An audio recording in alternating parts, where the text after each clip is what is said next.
Hi everyone, good afternoon.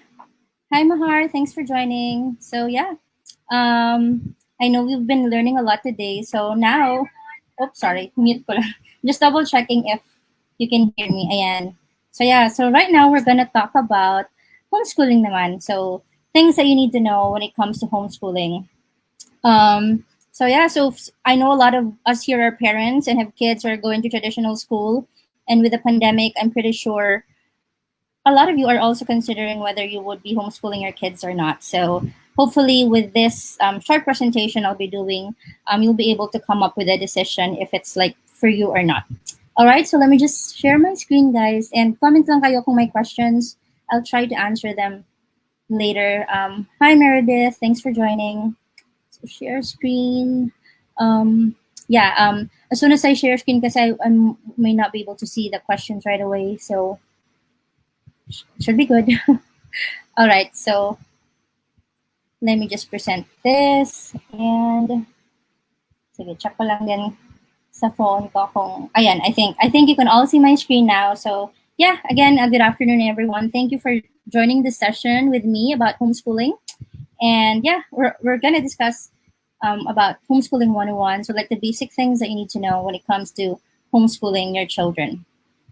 So just to set a few expectations, what you will learn through this course, or I mean, the course of this live session is, what is homeschooling, the pros and cons of homeschooling, how to get started homeschooling, and even like what are the things that you should be considering to begin with, and also how you can homeschool here in the Philippines. So medyo specific sa situation natin dito sa Pilipinas. So yeah, before I start, for those that are just learning about me for the first time, I'm Daisy Vertudazo. People call me Days. And yeah, a few things about me. I'm an online business manager. I've been freelancing for over 7 years now. I'm a system strategist and coach as well. An entrepreneur, so maraming sidelines. And I'm a homeschooling mom of 5. So I have 5 kids, pero sila yan. So we're a family of 7. I have 5 kids. And I'm officially homeschooling 4 of them. Kasi yung youngest ko, she just turned 1. So that's me and my family. And just a few things that you need to know so that parang medyo assured naman kayo na whatever I'm gonna be saying here is something that I've experienced and gone through, because I've also been homeschooling my kids about 7 years now. All right, so I don't want to waste your time. I'll get straight to it. So what is homeschooling ba? I'm sure since diba, usually if it's like not the pandemic, June pa lang, enrollment na and stuff like that. But now things are different. And because of that, for sure, marami na kayong na-attend na live sessions about homeschooling. So I'll just review that again. Homeschooling is parent-led, home-based education.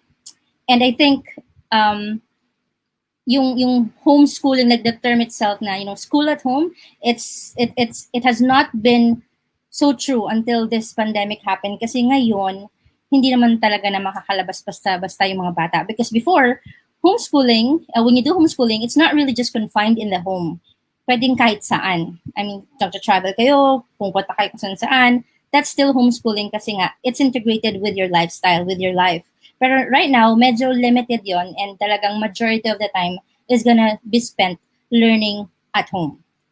And because nga homeschooling is customized or can be customized, the learning process in homeschooling takes on many forms. So there's really not one right way to homeschool, because at the end of the day, it's gonna boil down to what's best for you and your family, what suits you best, what your needs are, and what your kids' needs are. Pero meron lang mga guidelines to help get you started on the right path. And also, this may include employing a tutor or online resource and sharing the job with other homeschooling parents. So now more than ever, mas dynamic na rin yung homeschooling. Dati talaga, it's really just the mom or the parents. Ngayon, I mean, if you're busy but then you really want to pursue homeschooling, then if you want to hire a tutor for a subject that you're not really that confident, like maybe, math or Filipino, then so be it. And then yung mga things that you can do on your own, then dun ka mag-focus. Kasi it's all about naman focusing lang on what you can really do well, para din naman kasi sa mga anak mo yon. So if you're not really comfortable in a certain subject, then definitely you can hire a tutor or like do an online research for your child. So yan yung homeschooling. Again, simplest term lang yan is the parent taking on the primary responsibility of educating the children or the child. All right, I hope we're clear on that. Next, would be, okay, is it legal to homeschool in the Philippines? Yes po. Isa tayo sa mga masaswerteng country because homeschooling is legal here in the Philippines. And just to quote from the Philippine Constitution, the 1987 Constitution in its Declaration of Principles and State Policies acknowledges the rearing of the youth as a natural and primary right and duty of parents, which shall receive the support of the government. So yung pagpapalaki, pag-educate ng mga anak, it's actually the primary right and duty of the parents. And that's under Philippine Constitution Article 2, Section 12. And to add to that, may isa pa, the state shall protect and promote the right of all citizens to quality education at all levels and shall encourage, among others, non-formal and informal systems as well as self-learning and independent study program. So, I mean, nung nag-start ako ng homeschooling, hindi pa siya talaga, legal na siya, pero hindi pa siya ganoon ka-fully embrace ng DepEd and the government. But now, like since then, it has evolved, and actually, homeschooling is already considered as a, what do you call that? An alternative way to learn or to educate your kids. Hindi ko nga alam kung kabatch siya ng, oh yeah, I think same column siya ng alternative learning system, but definitely it's acknowledged by DepEd, it's legal, and actually we celebrated our National Homeschool Day. So yung mga homeschoolers dyan, if you're not aware, and yung magiging homeschooler, we have our Philippine National Homeschool Day, and we celebrate it every March 3rd. Ang nag-approve nitong para ma-approve tong National Homeschool Day is Senator Francis Pangilinan. Siya yung nag-author ng resolution sa Senate. Kasi kapatid niya, si Mami Donna Pangilinan Simpao, who is the president of Happy, I think, or one of the parang leaders in Happy. And yung first ever National Homeschool Day was celebrated in 2017. So ito yon. Ang nangyari, kasi nga, there are a couple of homeschoolers in the country na. So on March 3rd, ng 2017, per city, per location, nag-meet kami, and then we celebrated it together. So this was Las Piñas Parañaque homeschoolers. So yeah, definitely, you can homeschool, everyone. I mean, it's not for everyone, but you can if you're just committed and you equip yourself with the right information. All right, so now moving on to the pros of homeschooling. Bakit ba nag-homeschool yung mga tao? Maraming reasons, of course. And again, I'll just drill it down to the most common. One is, and for me, one of the biggest pros talaga is you get to customize and personalize the learning and the lessons of your child based on their needs, based on where they are at. Alam mo yun? So parang you meet your child where he or she is, and then you just support him or her with the materials and the resources para she can learn, or she or he can learn without the unnecessary pressure that some kids experience in school kasi nga may schedule na fina-follow, yung lesson plan, di ba, ni ma'am? Kailangan tomorrow, ito na yung subject, ito na yung topic. So pag di mo na-gets yan, delayed ka or something, nalilabel. So may mga unnecessary labels and pressure. With homeschooling, you don't need that. I mean, you won't have that kasi the very reason nga that you're homeschooling is para ma-customize mo dun sa kaya pa ng anak mo at level niya, and then you're supporting yung progress niya. So you can really customize it as much as you want, personalize it. And because you do that, yung academic excellence ng anak mo, mas mag-i-increase kasi nga natututukan. So yeah, I mean, learning is not just all about worksheets and textbooks. Papasok yung pagiging creative natin, especially if you have multiple kids, multiple age levels. So Pinterest is your best friend, pero hinay-hina lang because it can get overwhelming. Pero yeah, Phases of the Moon, di ba, nasa textbook. So kung makita mo sa guidelines, oh, we're gonna study about the moon, so you read about it, but more than that, you can actually, creative and make it fun. But of course, you don't have to make every lesson fun naman. Nakakapagod din yan. Pero simple things, kung meron kayong Oreo or ano ba yun, cream o or kung ano mong biscuit sa bahay, diba, that you could do this activity, it's gonna be fun for them, it's enjoyable, and it's gonna, parang, yung retention yan, mas mataas kasi they were the ones doing it. So sila yung naghati ng cream to reflect the phases of the moon. So diba, yung quote na, ano yun? Basta they learn best by doing. So that one, and yeah, definitely one of the pros. Again, math, maraming manipulatives for math. Hindi lang worksheets. Yeah, you can do video, but then iba pa rin yung hands-on learning na they could tinker on things and really play around with the actual concepts, hindi lang abstract lahat. So yeah, that's one of the great pros of homeschooling for me. Second would be, I mentioned it, I think, in another talk.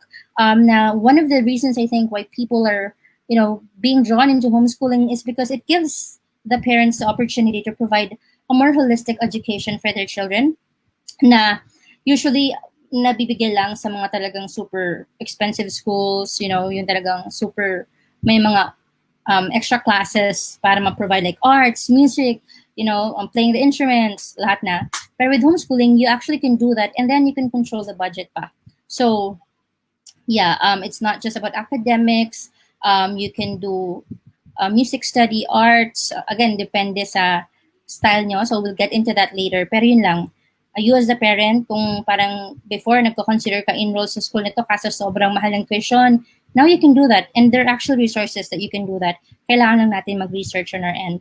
But definitely, if your child is passionate about something, if you're homeschooling, you are given that time freedom to actually allot time for your child to pursue that passion early on. Para walang nasasayang na time. So bata pa lang, alam niya na yung gusto niya. Diba? Parang ang saya lang na.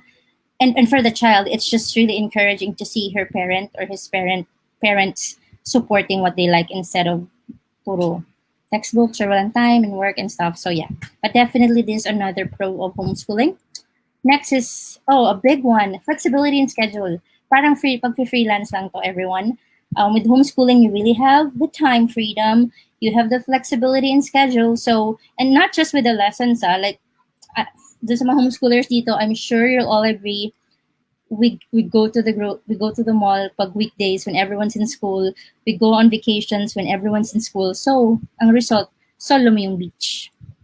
And yeah, you can travel kung kailan low season, so mas mura din, and hindi ganun ka-crowded. Definitely one of the perks yan. Another is you get to know your child more. And if not the biggest, yung relationship lang, kasi day in, day out, kasama mo, nakikita mo. And you as the parent, nakikita mo yung character, traits ng anak mo, nakikita mo kung saan parang may nade-develop ba siyang hindi kagandahan, meron siyang trait na talagang maganda na may acknowledge mo pa. So, you get a deeper understanding of your child because you're together day in and day out. And kung may mga character issues na lumalabas, you can address it right away. Pero in the context of the home. So it's a supportive environment. Kaysa diba sa labas pa na kahit mali, mukhang cool. So yeah, this is one of the benefits of homeschooling for me. Now you get to really build that relationship with your child and know him more. And also, it's not just on the side of the child parang even you as the parent, kung mahaba yung pasensya mo, na malawak yung pag-iisip mo, so your character also develops. So kala mo, you're homeschooling to teach your child, pero no, it's also actually you that's also learning and growing. So it's a win-win. All right, so yeah, you get to know your child more because nga flexible in schedule. You can just, when he asks you to play, you can go ahead and do that with them. Especially kung nag-freelance, and majority naman dito nag-freelance, diba? So we definitely can structure our day, our life around the things that matters most to us. And a lot of us naman talaga, it's family. It's our family that is at our core. So, we structure everything around that. So, mauna yung homeschooling mo, yung time mo sa pamilya mo, yung schedule ng work mo, iikot lang doon. So, hand in hand sila. Perfect match, actually, for me, homeschooling and working from home. So, yeah, that's just one of the benefits. So, yeah, run through ko lang, customized and personalized learning, more holistic education, flexibility in the schedule. You get to know your child more and in a deeper level. And then lastly, yun nga, they have the time to pursue their interest and passion. So kung may swimming yan, pwede maging athlete. Like my son, honestly, kung hindi siya na homeschool, hindi naman malalaman na marunong siyang kasi noong una, hindi naman siya marunong mag-basketball pero dahil na-enroll sa camp, parang nagustuhan niya nung na-try niya until, ayun na, nagiging best player na lagi sa mga games, and he was even invited by a big school to play with them kahit di naman siya enrolled. So, diba? Those are the perks. And now, talagang ball is life na siya. So, yan. Dahil nga, he has grown into this environment, alam niya na we are supporting him in his passion to become like a really professional athlete. But then, he has to do his end of the bargain, which is kailangan niya rin mag-aral mabuti. So yun nga, dahil nga, yung foundation ba, na-instill mo, kasi nga kasama mo siya day in, day out, nade-develop ng maaga. And yeah, you have the time to pursue. Kasi kung nasa school, medyo nakakapagod, no? Kung daily training, medyo nakakapagod din naman sa bata, parang unnecessary stress. So, yung blessing din na with homeschooling, we can schedule the day around when ang lesson and then when ang days for, passion and sports or arts. So, yan, these are just the most common ones. Of course, marami pang iba. Pero for me, ito yon. And yeah, let me know if you can resonate in the comments if this is one of the reasons. Yung iba siguro, traffic, lifestyle nyo din, mahilig kayo mag-travel, that could be one, or maybe naka-experience ng bullying, para masyado pang bata para mag-go through that stress. So gusto nyo homeschool, that's also a possibility. So definitely, do your research and be clear on that. But we'll go into that din naman in a bit, like what are the things that you need to consider. So yan, ito lang yung mga pros of homeschooling. Of course, kung mayroong pros, meron din namang cons. Like ano ba yung medyo hindi rin kagandahan about homeschooling. One, I'll be honest, it's time consuming. So, time consuming talaga siya. Imagine pa if, in this books, let me see, grade 5 lang to. So, diba, time consuming. And then, syempre, you have to plan. So, talagang yung time commitment mo, dapat alam mo rin. And talagang maisisingit mo sa schedule mo. Otherwise, it's gonna be chaotic and stressful for you. So, it's one thing that you have to consider. It's very time consuming. Next, there has to be one dedicated parent. At least, that's the minimum. Kasi, yun nga, homeschooling is you as a parent, you're taking on the responsibility of educating your child. Parang ikaw yung teacher talaga ng anak mo. So, yun din. So, if you're like me, ikaw yung nag-work from home, so definitely that will play into your schedule. Or kung gusto mong pahinga muna and focus dito, then that's ideal. That's actually great. Pero yun lang, there has to be one dedicated parent. Not to say that the other one is not involved. The father or whoever's not as active is also there to support and do subjects na pwedeng gawin. Pero ang minimum talaga is merong isang focus. And the last one is it's not necessarily more affordable kasi nga dahil you wanna support your child kung ano may interest niya, kung anong gusto niyang mag-dive deep into, classes man yan or books man yan, medyo magastos kung walang budget na naset. So like kung daughter ko, may siya arts, so arts and swimming. Yung anak ko, basketball, so lahat ng camps, gustong salihan. Tapos pag may mga book fair, yung Manila International Book Fair, Big Bad Wolf, talagang, kasi mura rin naman yung books, pero diba, marami sa ibang interest. So, kailangan i-factor in din sa budget. So, technically, kahit yung tuition medyo affordable, sa resources, sa books and classes, dun ka mapapamahal. So again, it's just something that medyo you need to be mindful of para hindi mag-over budget. So, wait lang, meron pa ba akong may dadagdag dito? Cons ng homeschooling. Another is, and this was raised to me and acknowledge it, dahil nga you're with your child most of the time, if we are going to be the primary educators, yung values natin mapapasa sa mga anak natin. So if we have values of our own na hindi kagandahan, mapapasa yun sa mga anak natin. But then again, dun papasok yung mindfulness mo na, ay, parang hindi maganda tong ugali kong to. So ikaw mismo, you're gonna take it upon yourself to be responsible enough to change that bad habit or bad trait para hindi ma-adapt ng anak mo. So nagiging mas conscious ka rin sa parenting mo. But that's definitely a factor na, okay, pag siguro, may pangit kang ugali, ma-adapt ng anak mo kasi nga, lagi kayong may makikita, di ba? Parang they learn best by doing it, and the way we teach them best naman is by the example that we set. So kung nakikita nilang ganito ka, they'll think it's okay and they will get to imitate that. So, yun nga, may tendency ganun. So, in our end, again, nagiging mindful lang and conscious. Homeschooling is not that easy. So, and hindi rin siya set in stone na ito yung guidelines, ito magiging perfect na. Definitely, every day may challenges. Every day, merong bago. Every day may struggle or may issue. So, that's why kailangan clear talaga kayo guys sa reason nyo why kayo nag-homeschool, which we'll dive in next. Alright? So, thanks everyone for joining. Nakikita ko po yung ibang comments. providers, yeah, I can get into that later. And I'll just be sharing yung mga ako mismo trusted ko, nakausap ko yung founder, yung owner. Yeah, okay. So what do you need to consider in terms of homeschooling? Ito yung parang, okay, can I really homeschool? So again, one is time commitment. Kasi nga, time consuming siya. So check with your schedule, everyone. May space pa ba? Or kung wala, ano ang pwedeng ma-adjust? Kasi this will definitely take a chunk of your schedule, of your time. Kasi you're taking care of your child's education. So i-check nyo yun kung you have the time capability and you can commit to actually having those hours set for homeschooling na hindi ma-interrupt. Of course, from time to time, na-interrupt naman talaga. Pero yung para bang build lang sa routine mo na, okay, morning homeschool or hapon or gabi, para lang, ano mo yun, at the back of your mind, once you're homeschooling na, you know na pag gantong oras, we're gonna homeschool and you can slowly transition. So that's one thing that you have to consider. Second is, what support do you have? Malaking bagay to. Kasi nga, it's not easy. So if you have a partner, check in with your spouse or partner. Are you on the same page with this? Parehas nyo bang gusto? Kasi kung yung isa kontra, ang hirap nun.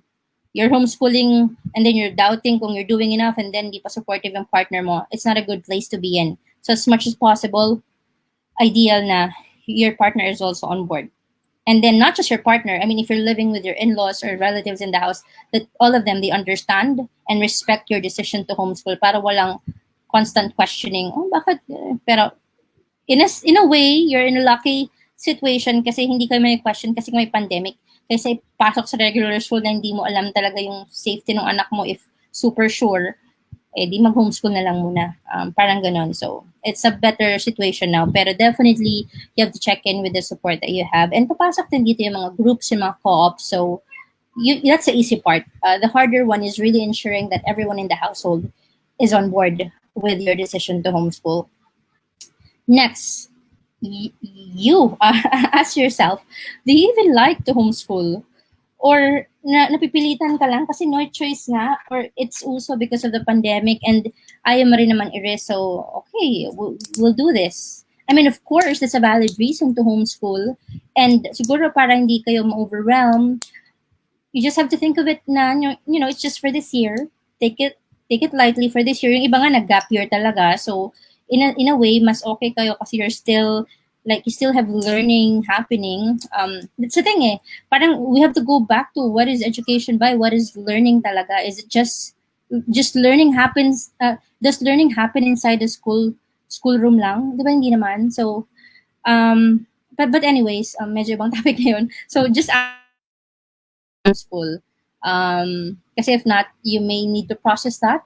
And maybe, for sure naman, your school, the schools that your children are enrolled in, meron na silang mga programs in place on how that's gonna happen. And it's just really up to you to decide kung will you homeschool this year or not. So, pero for me, these are the top 3 that you have to consider in terms of, okay, answering the question, okay, can I homeschool? Kasi, yes, everyone can, but then it involves a certain level of commitment din kasi and dedication. And it's not for everyone nga. Lagi yung naririnig yan kasi totoo naman talaga. It's not for everyone. So ang key lang doon is if talagang ayaw nyo ibalik sa school is, you know, just be open about it. Be open to the idea na you are gonna be learning with your child. Don't put too much pressure on yourself kasi it's just 1 year and then kung elementary lang yan, how bad could it be? So, yeah, di ba? For sure naman alam natin lahat yung elementary lessons natin. So, yeah, pero definitely consider this. All right?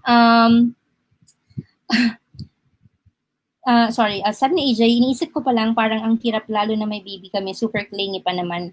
Yun, check mo dear yung time mo nga. So, are you working now? Do you have like clients? Or do you have a team even that can help out? Or si hubby mo, is he also working from home? Can he like pitch in to work when you're homeschooling the kids? Pwede ba kayong mag-assign ng mga subjects? So, ikaw dito, ako sa gantong subjects, ganon. And is everyone in the household also on board with the plan? And ikaw, maybe kasi, you're excited kasi it's something interesting and you agree to the benefits of it. It's just that nga, you're worried more on the time commitment. So I do understand that's a valid reason, and definitely dapat upuan, pag-isipang maigi. Do not take this lightly. Pero kasi ano yan eh, parang ano ba, in terms of planning, I don't want kasi to set parang an idea na basta gusto ko mag-homeschool ako. Hindi ganon. Kasi it's your children's education, your future. So, kailangan naman, di ba, there's this level of planning, preparation, and commitment on your end. Pero again, iba-iba yung type of homeschooling styles kasi. So, once you get to know more about that, siguro mas magiging less pressured kayo. And I know everyone is here. The fact that you're questioning, kaya ko ba to, is like enough reason na, oh, okay, you are concerned you're taking this seriously. So maybe you just need to keep yourself with the information so you could make informed decisions in the end. All right. So yeah, ito lang yung top 3 na consider mo. Next slide kasi we're gonna talk about, okay, I'm in the Philippines, I'm living in the Philippines, and I want to homeschool. How do I go about that? So that's our next topic. All right. So how to start? 5 things though. I'll start with the first one. As with any goal in life, anything that we want to pursue, you first ask yourself, okay, what is the reason why you're doing it, and what is the goal that you're trying to achieve? The same goes with homeschooling. Okay, what are your reasons for considering homeschooling for your child this year? Siguro top reason is the pandemic. Valid reason. Now, if that's your reason, second is, what is it that you want to achieve? Maybe you're just taking this year to homeschool and really just check in on the certain competencies na hindi pa ganun ka-master ng anak mo. You can do that. You can approach it with that mindset para less pressure. Kasi kung babalik din naman next year, I mean, if hopefully by everything's gonna go back to normal next year, but then again, this is the new normal. So yeah, definitely you have to check and consider this. Kung may partner kayo, upuan nyo, magla kayo sa kwarto kasi kailangan pag-usapan. So write the pros and cons. And maganda rin nga siguro parang brainstorm eh. For you, what are the pros and cons as the mom and the dad? Ano yung pros and cons for him of homeschooling? And then once you're done, you exchange and brainstorm. Okay, what? And then you come up with one thing that you both agree in para you're on the same page talaga. So once you're clear na on the reason why you're homeschooling, again, it could be na with your lifestyle nga, ano pa ba, nag-experience ng bullying, you really just want to try it out because you see the benefits. You maybe have friends who are homeschooling and you see how how the children are thriving. That could be one. Whatever reason, just write that down. Do that with your spouse, and then once that's clear, identify the goal. Okay, kung mag-homeschool tayo, what is the goal that we want to achieve? Maybe you just really want your child to. I know for me, I want them to enjoy their childhood. Ayoko ng unnecessary stress. Ayoko ng unnecessary pressure. Kung sino maglaro. Kasi minsan lang sila bata. Ilang years lang yung childhood nila. After that, they're gonna be adults like us with a lot of responsibilities. So I want to give them that time to just be kids and learn things they want to learn and still have that passion and intrinsic desire to learn kasi hindi na kill ng too much assignments, too much homework and projects. So yeah, definitely identify your goal. It could be that, you want to be, you want to instill your values deeper to your children. You want to get to know them more. Maybe you're traveling, you want to travel the world together, those things. And then once that's clear, you write it down. Pasok din kasi yung parang you have a vision as a family, pero I'll not include that muna. But if you have the time, then you can also do that. And if the kids are mature enough, you can also involve them in the decision making. Of course, ultimately, it's you that's gonna decide. But then, if they can just pitch in, especially if mature enough na sila, then go ahead. And then i-print nyo yan, yung goal nyo. I-print nyo, silagay nyo sa ng kama nyo. Basta yung lagi mo makita, any place that you can see it easily, constantly, so that when the going gets tough, you are reminded of why you are doing this in the first place. And hindi kayo pang hihinaan ng loob. Kasi there are gonna be days that you're gonna question yourself, you're gonna doubt yourself, you're gonna think that you're messing your kids' future. But then, as soon as you see your goals and the reasons why you're doing this, you'll be grounded and reminded of, okay, you're on the right path. It's not easy, but it's worth it. So that's number 1. Be very clear talaga. All right. Next, is dito na yun. You educate yourself about the different homeschooling philosophies and method.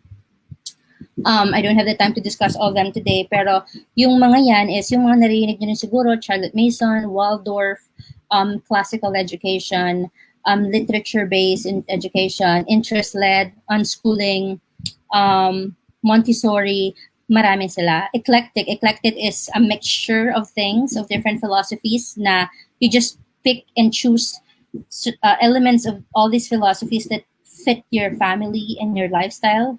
That could be one. So definitely do your due diligence and research on this. That's the next step. Kasi only when you're clear with your goal na, and then you have informed yourself enough of the basics or even dive deeper, only with that knowledge kasi can you come up with a decision talaga later that you will be confident in that and that you can stand in. So definitely step 2 is educate yourself about the different homeschooling philosophies, because whatever you choose will affect whether what you'll do in the next steps, which is, okay, will you do independent? Will you enroll with a provider? And then if with a provider, okay, does my provider allow me to still do this, practice this philosophy? So then papasok yun. So definitely step 2. All right. Next, decide how you want to homeschool. And with this, dalawa yung main sa Philippines. One is you enroll with a DepEd accredited provider. Yung or US provider, the thing with that kasi, there are homeschoolers who are doing that, like they're enrolled with Colby or Seton Homeschool, which are really good Catholic homeschool providers. However, just not sure, pero the last I heard is hindi pa sila accredited ng DepEd. So ang nangyayari is, if you enroll with a US provider, you get to use the curriculum by that US provider, but then since hindi accredited ng DepEd, your child may have to take the PEPT. Or else, whichever you want. Pero, so siguro tanggalin niyo yung US provider para hindi kayo ma-confuse. Ang main category lang talaga is you enroll with a DepEd accredited provider or you independently homeschool. So, anong pinagkaiba ng dalawa? When you enroll with a DepEd accredited provider, meaning licensed sila ni DepEd to offer homeschooling to us, parents na nag-homeschool. And what you get with that is you have the report card, the grades, yung card, you have the transcript of records, and you have the LRN. Especially ngayon, mahalaga yung LRN. So, yun yung benefits ng may accredited provider ka. Plus, syempre, the support, may guidance kayo, and per provider, iba-iba rin sila ng style of, how they support parents. And going back to the question about homeschooling, earlier is, yung mga top that I know and trust. Number 1 is Catholic Filipino Academy by Brother Bo. I think sa QC yung office nila, I've been seeing them doing online parang conferences or parang how-tos din about homeschooling. So definitely check out their page. Second is Peñal Integrated Homeschool by Teacher Au sa Kaintato base. And she has a school, pero she created the homeschooling part of it because she has homeschooling friends. So it's really talagang the parang siya yung pinaka-favorite ko if I'm just gonna be blunt. Peñal Integrated Homeschool. Third is Homeschool Global, previously known as TMA or the Masters Academy. Pero Homeschool Global, it's Christian homeschooling provider, pero they accept Catholics, Muslims, and even parents are abroad who want to homeschool and have DepEd records. They cater to people like that. And last time I checked, they have enrollments 4 times a year, like March, June, September, December yata. I don't know now. I haven't checked. Pero definitely check then with their page kasi they have a lot of resources then and parang webinars or something. Sino pa ba? Of course, my provider, I'm with Our Living Learning, which is a Charlotte Mason homeschool provider. Pero with Gina naman, she is our homeschool provider. She's just the head and owner of Our Living Learning. She just requires us to have 1 living book per subject. Pero yeah, since I'm a practitioner of Charlotte Mason, I mostly buy all the curriculum and books she recommends din naman. Pero yeah, those are the 4 that I would personally vouch for. Marami pang iba. The Learning Place sa Laguna, International British Academy sa Cavite. Yun lang. Here in sa South, meron si Philippine School of Tomorrow. Yun. Philippine Christian School of Tomorrow, SOT. So yan, that's also a reliable and trusted homeschool provider that you could check out if you wanna enroll with a provider. Now, if you wanna go the other route, which is independently homeschool, from the term itself, independent ka. So, hindi ka enrolled with a provider. You don't necessarily have to follow DepEd guidelines. Pero if you want, you can. Pero it's at your own efforts na. So, if you want to follow DepEd guidelines, just go to deped.gov.ph. Meron dong, mag-tinker around na lang kayo sa website nila. Meron din na you can download yung basic competencies per grade level and subject. And then you can use that as a guide. And then if you want to practice Waldorf, then you can do so. And then from time to time, you just incorporate, lessons that you feel your child is ready to learn. The reason why people go independent is because they want a freedom. Yung hindi ka tali na, kasi with the providers, they're still following DepEd rules. So, minsan, okay, yung iba, strict yung start and end time. Yung iba, mas flexible. Yung iba, may required subjects talaga. Yung iba, flexible with the provider. So, kaya you do number 2, educate yourself, choose the philosophy, and then if you decide to enroll with a provider, you check in if they allow the philosophy that you want to implement. Pero pag independent homeschool ka, you don't need to do that kasi you literally have, all the power to homeschool the way you want to, and teach your child the things that, your child is interested in. Yun ang maganda sa independent homeschool. And then iba pa yung unschoolers. Although unschoolers fall under independent homeschooling, yung unschoolers kasi more of child-led, interest-led, talagang whatever the child is interested in, you provide resources and support him in that until the curiosity is satisfied. And pag ayaw niya na, you move on to the next. And talagang, learning in the context of life. Yan. So, the few spirits I love. My coach, Martine, she was unschooled and she's unschooling her kids now. So, it's very inspiring. Ako pala, I've done everything. So, nag-independent ako. Nag-enroll with a provider, several. So, nag-transfer. Pero now, with the stage that we're in, with the family, the kids that I have, parang, the sanest decision is really to go with a provider for me in the season that we are in. Kasi iba-iba rin tayo ng season ng life. Yung iba na may mga newborn, syempre, time consuming yan kasi you have to take care of this new baby and then you're gonna homeschool. Paano kung multiple kids? Medyo nakapagod yun for you as a mom, kung nag-work ka pa. Although it's doable, but then do you have the energy for that? You have the time commitment and capacity for that. And then, isa pa pala yung consider niyo is what season in life are you in? Diba nga? So, kung 1 kid, 2 kids, may newborn, nag-work from home, nag-work sa labas, may business, nag-travel madalas. So, definitely, you have to take all those into consideration. Pero in terms of how you want to homeschool, ito yung 2 routes that you can go. Or you can also do with a US provider. I have friends who are also enrolled with that. All right. So I hope that was helpful. And so it can help with your research na magkaroon ng direction. But then the next step would be, then na kayo pipili ng materials and activities. So for everyone that have been considering homeschooling here, siguro pag may natatanong kayong homeschooling parents na anong curriculum, anong resources, hindi kayo nakasagot agad kasi nga may step 1 to 3 na kailangan pagdaanan before you even come up with the resources. Kasi the resources that are working for me, the curriculum we're using, may not necessarily work for you. That's why you always have to start with number 1. And at the end of the day, you look at your child. What does your child need? What are the things that he's interested in? And then find curriculum, find providers that will, support that and that are aligned with that. So, dun lang papasok yung pagpili ng materials and activities pag nagawa mo na yung 1, 2, and 3. Quickly lang, check ako ng comments. Meron bang tanong? Wala naman. Ayan. Sabi ni Mary Claire, sa Mindanao po ba, particularly in Jensen, ano homeschool provider? I don't know kung anong provider sa Mindanao. Pero, the first I mentioned, you can get in touch with them. Marami akong friends that they're like in the province, nag-enroll lang sa with provider, you can contact via email. And some even hindi sila nakapunta dun sa actual school ng provider. So it's flexible that way. But then you're gonna receive the records, if and the transcript, and may mga activities din kasi yung mga provider na yan. Like with mine, we have online webinars na ginagawa nung may Gina nga. So, and other providers also do that. So you just have to check in. Pili lang kayo ng bagay. Or maybe, I know there are homeschoolers in Davao.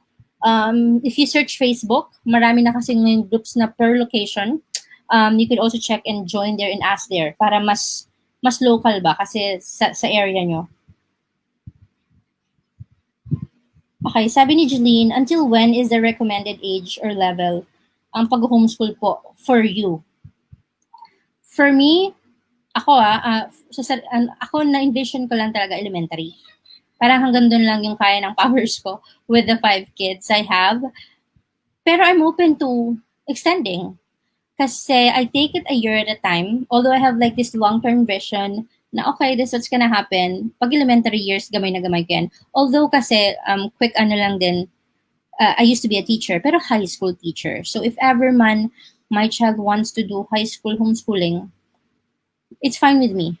Pero by that time, I think I will listen to their their opinion kasi may alam na yun eh. I mean, mature enough na to say what they want and how they want the education to go.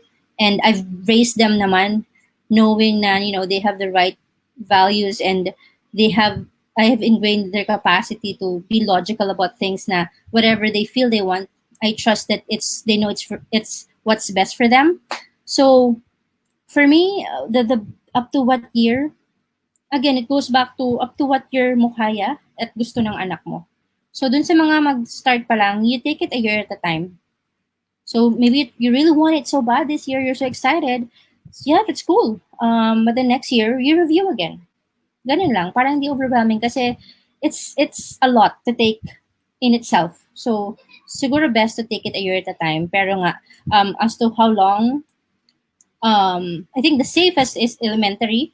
Kasi nga, di ba, we're like college graduates naman, or even undergrad, kayang-kayang elementary. But then when you go to high school, kasi there's certain subjects that you have to be a master at. So algebra, geometry, trigonometry, chemistry, physics. So you can still homeschool. Maybe you can just, find tutors for those subjects or have your child join classes for those. Pwede din. So, yeah, hope that answers your question, Jeline. Anyone else pa ba? Hi, Barack. Thank you for joining. Yep. Okay, so I think we're good. So yan yung 4 steps. And yung pang 5th ko is you plan and schedule if possible. Kaya ko nilagay if possible is, I don't want you to plan too much. If you're doing yung research nyo, for sure marami na kayo nakitang homeschool planners, subject planners. I tell you, you're only gonna use that for a while, but then eventually you're gonna realize maybe 1, it's not match sa dynamics ng family mo. 2, overwhelming siya, too detailed, eventually mahahanap mo yung groove mo eh. So plan and schedule if possible. And the easiest talaga dyan is just check the competencies. Like for me, pero again, because I've been doing this for a while, kaya medyo siguro gamay ko na. Pero that's not to say na wala akong days of doubt, wala akong days of challenges. Meron, I tell you. It's just that this is the life I want to live eh.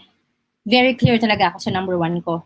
Before ako nag-work from home, ang reason kung ba't ako nag-work from home is because I want to homeschool my kids. Kaya parang it's really my why, it's really my core. Kaya everything else can go into chaos but not my homeschooling my kids. Kasi that's the reason I'm working from home. So again, it goes back to step 1.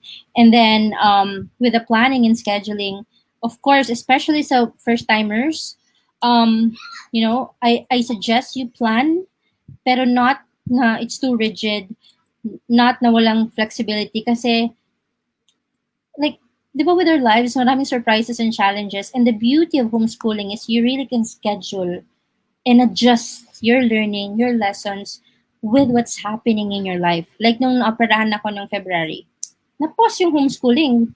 Pero not completely, kasi my husband is also integrated. That's why kailangan yung support, mati-check mo rin. Pero at that time, timing lang, we were studying about the human body and then yung systems. So, my operation was, about my gallbladder. So timing lang din na we're studying about human systems. So another bit of homeschooling is you can make the lessons relevant for your child. So you integrate what's happening and the lessons para alam mo yun. Kasi pag nakikita lang it makes sense, may relevance in real life, mas nare-retain. So that's another beauty of homeschooling. So yeah, that's about it. Again, it really just has to start with the reason that you're homeschooling. Be clear with that. Identify the goal that you want to achieve. That's why you're homeschooling your kids. Have your partner on board and everyone in the household so you have that support. Second is you educate yourself about the different homeschooling philosophies and methods. And then once you know more about them, you can decide which one you want to implement in using your homeschool.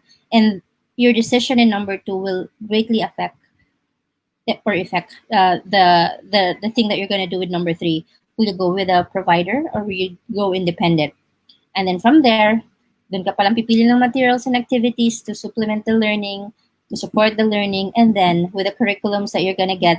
Yung iba kasi dyan, meron ng predetermined lessons talaga with schedules and verbatim na sasabihin mo na, oh, good morning, anak. Today we're gonna study about noun. So what is a noun? So like, for example, quick lang, yeah, this one, first language lessons for the well-trained mind.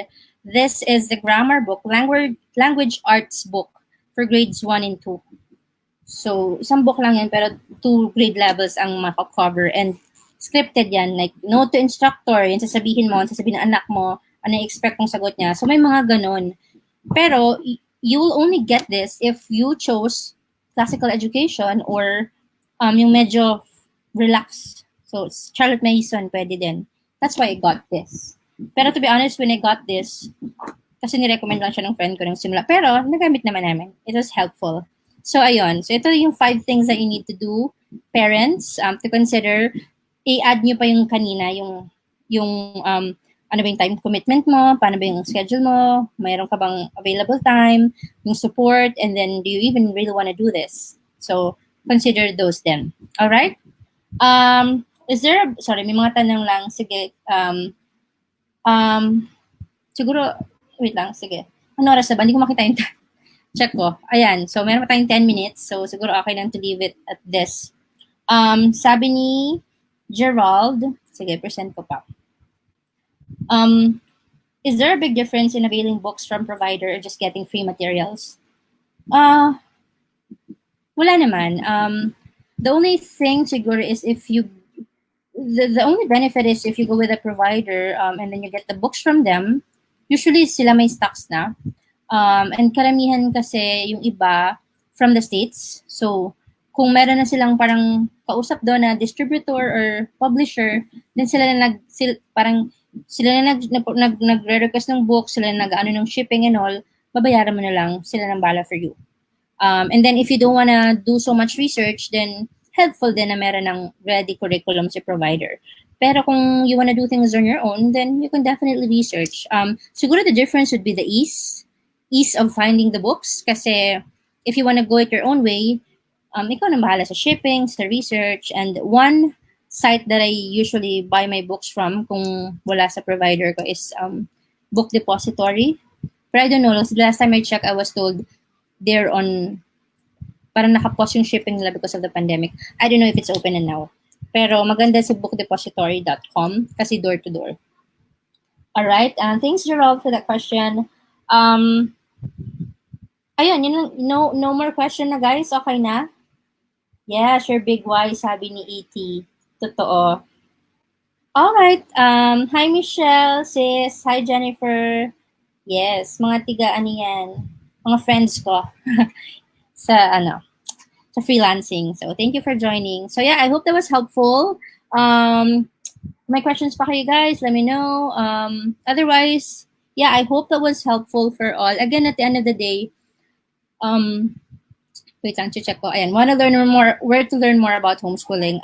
Pero before I go into that, I'm just here to show information to help you to equip you with the knowledge based from my own experience and all the other webinars that you're going to attend about homeschooling and the research that you're going to do. It's just there to inform you so that you could come up nga with an informed decision on what's best for your family. But at the end of the day, you decide based on what the needs of your child are, um, what are the dynamics of your family, what commitment level can you put in. So, yun ang titingnan nyo talaga eh. Yun yung dapat klaro kayo.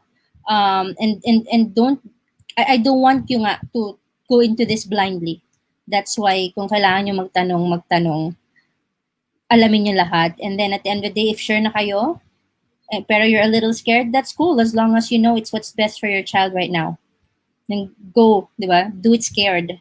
The support is gonna be there naman if you go with a provider and then support nila. And the moms in that group will help you join groups, homeschooling groups that also have moms there na can support you when you're doubting and when you're lost. So definitely the support is there. But then you just have to be firm talaga with your decision because it's not gonna be easy, all honesty. And it's gonna be more difficult if you have multiple kids, multiple levels, iba-iba, like my grade 6, my grade 5, my grade 3, my grade 2, my preschooler. But then, the beauty of homeschooling is, lessons don't have to be segmented na, oh, ito English, ito math. No, you can just get one book, all the lessons are there. Pero you can come up with that when you had the time to plan in advance. So dun yung papasok yung plan when you can. Because it's gonna help you in the homeschooling. For one, mas madideliver mo yung lessons. And then you'll also feel better kasi you know na you're able to teach them well. Alam mo yun, nakaka-proud as a mom. And then pag nag-gets nila, yun na yun eh. Yun na yung prize in itself na natutunan sila. Like my husband, he's very proud na siya yung nagturong magbasa dun sa second child ko. Kasi yung eldest ko, advanced, pero yung second ko, medyo it took a while. And I was busy na, parang doon nag-grow yung business ko noon. So, si husband ko yung nagturo magbasa. So, isa yun sa parang proud dad moments niya. So, yung mga ganung moments, it's really irreplaceable. And the fact na yung anak mo rin na-acknowledge na, I learned because of dad, or it's my mom who taught me. Parang, masarap lang sa feeling. But definitely, it's not easy. I'm here to not tell any lies, but just the truth. Pero, di ba, anything worth having in life, hindi naman din talaga ganun kadali eh. But I tell you, it's worth it. More than the academics, more than the values that you're gonna instill, it's yung relationship mo talaga sa anak mo. Nakilala mo siya, kilala ka niya. The respect is there, pero they know na you got their backs. Yun. All right, I hope that was helpful. If you want to know more, I have my group, Happy Homeschooling Moms. Feel free to join. You could also check my page, Daisy Vertodazo. I share about homeschooling then and systems, basically my life there. And if you can lang guys, I mean, if you can choose one, Instagram, because I'm really trying to grow my Instagram. So Daisy_Vertodazo for like online business management and systems. But if you want to focus on homeschooling lang, just go to homeschooling_WAM, WAHM, where I share more about homeschooling naman. All right, so I hope that was helpful. Sorry, 1 hour lang binigay sa akin, pero yeah, feel free to reach out in my group. I do lives there and in my page and account. So yeah, I just wanna really help you be informed about homeschooling kasi it's working for me. I hope it will work for you, but don't go in blindly. Make sure na at the end of the day, you do what's best for your family and your child. All right? Thank you, everyone. Sige, may time pa ba tayo? I don't know. Check ko lang, guys, wait, kay Miss A. Kung out na ba ako. Miss A pa message. Okay na. Ayan, sorry, guys. Sige, babalik ako. May nakita akong tanong.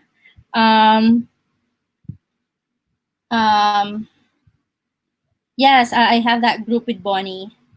And how is homeschooling to 3 kids like? I mean, how many hours should we allot per kid?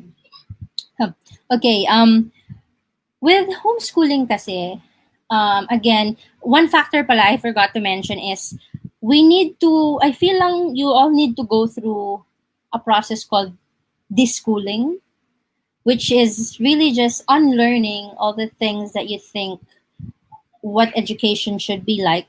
Kasi all of us, I mean majority, what we know about education is based on how we were taught.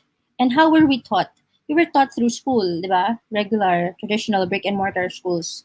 So minsan, we have a tendency to, okay, ganito yun sa school, my whiteboard, which I do, my whiteboard, my chalkboard, my desk, my notebook, my structure, my schedule, which is fine. I mean, if that's what works for you, that's totally fine. But as you go and do this, you realize slowly you see the rhythm of your family, and then you'll factor din kasi yung anong hours ba talagang active and alert yung mga anak mo. Pati ikaw din, anong hours ka ganun, and then find the, the match para, alam mo yun, parehas kayong ready, awake, alert, para hindi din naman inaantok or something. Pero when it comes to time, I mean, in general, again, magpa-factor kasi talaga yung philosophy mo dito. Pero in general na lang, pag grade 7 years old below, 2 hours. That's all you need. Kasi homeschooling is not just academics, everyone. It's also, the day-to-day interaction with your kids, the relationship, the play that you're doing, conversations. You read the book and you have a conversation with them the whole day. That's homeschooling. And then yung formal type na lang is yung actual lessons. Pero yeah, 2 hours is already enough. And then for elder kids naman, like I have 4 hours, grade 6, dalawang grade 6 ko ngayon. So 4 hours yan na, and hindi rin to hindi rin siya like dire-diretso. Well, there are times, again, depende lang sa season eh. Sa isang taon, di ba, ang daming seasons, merong parang super busy lahat, may nagkasakit or ganito. So we have times na, okay, in general ulit, sorry. Pag general, 4 hours is already good. Kasi nga, with homeschooling, you have the flexibility. So what I do, siguro just to share so you'll have an idea, with my, with my philosophy in the Charlotte Mason, it focuses on short lessons, so mga 25 minutes. And then once that's done, you stop, move on to the next subject, and then you do the next day. The premise behind that, and the reason for that is because you want to stop when the child is still interested in learning and engage para they'll be eager to know more the next day. Hindi yung ang haba-haba, wala na namang interest yung bata, wala na retain. So you stop. The best time to stop is when they're still interested kasi they're just gonna want more.